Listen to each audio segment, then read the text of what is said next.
Chapter 12, this is part 2, and what are the effects on the income and balance sheet if we have trading, available for sale, or held to maturity debt securities? Well, first, if they're held to maturity, the only thing we can be talking about in that case would be bonds. We don't recognize any gains or losses, unrealized, and we amortize any discount or premium. For trading securities, these are ones that are held for 3 months or less. We recognize any unrealized holding gains or losses as part of net income, and they're always valued at fair value. If they are available for sale and they don't qualify as held to maturity or trading, then we recognize any gains or loss in other comprehensive income.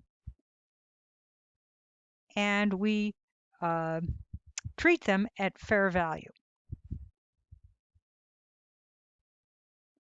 So we're going to start now with held to maturity. Now, held to maturity. Income statement and statement of comprehensive income. Any realized gains and losses are shown in net income in the period in which securities are sold, which means we're not going to book any unrealized. Unrealized holding gains and losses are disclosed in the notes to the financials. So we are going to say if we've gained or lost on these investments, we're just not going to put them on the books.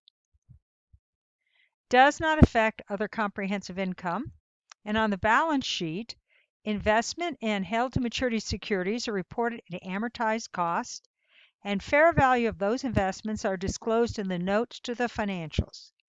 On the cash flow statement, you're going to see cash flows when we buy or sell, and would include any interest or any cash involved in buying or selling. So now let's look at an example of held to maturity. Now we have an example. Mike's company bought 100 million 8% bonds on January 1st. They pay twice a year. They have a market yield of 6%. They paid 110 million, so they paid a premium. And at the end of the year, the bonds had a fair market value of 105. They have the intent to keep to maturity. What are the journals for the purchase of the interest and the payment? Now, since their intention is to keep to maturity, we know we ignore the fair market value. So when we buy it, we're going to book our investment in bonds. That's how much we're going to receive at the end of the period. The cash we paid, which was 110, and then the difference, which we're going to amortize, is in this case, premium, since we had to debit it. Now, interest received during the year using the effective rate. The cash is always going to be the face of the bond times the stated rate of the bond divided by 2, since we pay interest semi-annually. Interest revenue is going to be the book value, which is the bond plus the premium, the balance in the premium account, because we'll be writing that down, times the effective rate divided by 2. And then the difference is a plug, and that is going to reduce our premium on bond. Our next payment that we receive is always going to be exactly the same cash. Interest is going to be 3.28, and then the difference is going to be 0.72. Now remember, whenever you're recording the interest revenue, you have to take into account the balance that's in the premium on bonds account. In this case, we've already reduced it by 0.7, so remember that. Now, when we adjust to fair market value, it is not required when we're keeping it, and they are bonds. Now let's take a look at the financial statements.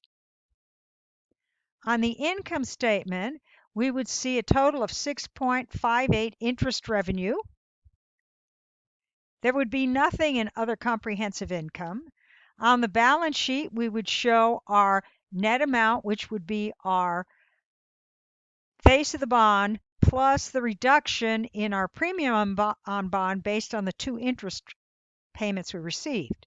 And on the cash flow, we would show the 8 million, which would be the amount received for interest, and then in investing activities, we see an outflow of the 110. Now let's look at available for sale. Available for sale securities. On the income statement, you're going to see income and losses are shown as part of other comprehensive income in the periods in which changes in fair value occur. Those amounts are reclassified out of OCI and recognized in net income in the periods in which securities are sold. On the balance sheet, you're going to have investments in allowance available for sale securities, and they're going to be reported at fair value, and any unrealized holding gains or losses become part of accumulated other comprehensive income under shareholders' equity and will be reclassified out of there once these are sold. On the cash flow statement, it would be classified as investing activities.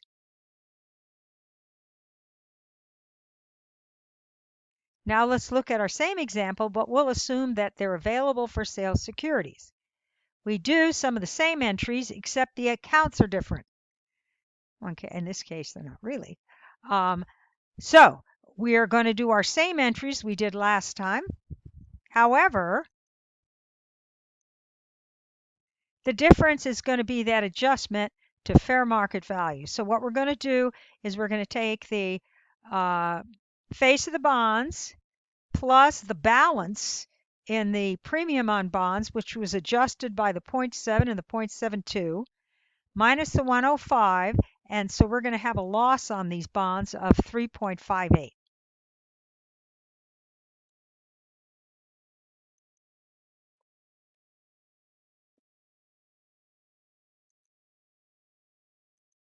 Now, on the income statement, we're going to see interest of 6.58. And on other comprehensive income, we're going to see unrealizing holding loss. On the balance sheet, we're going to see 105 because we adjusted to fair market value. And on the cash flow, we're going to see exactly the same thing as we saw for trading securities. I mean, for held to maturity. Now, what does it look like for trading securities? Gains and losses are included in the income statement in the period in which fair values change, regardless of whether they are realized or unrealized, does not affect other comprehensive income. And with respect to trading securities, because all changes in a trading security fair value reported when earned, the sale of trading securities doesn't necessarily give rise to gain or losses. And what they mean is since you're reporting all the gains or losses in income, when you actually sell them, there should be no income recorded because you've already recorded it in past periods. Now on the balance sheet, they report at fair value under current assets, and for cash flow from buying and selling trading securities are classified as operating activities. So let's go back to our example.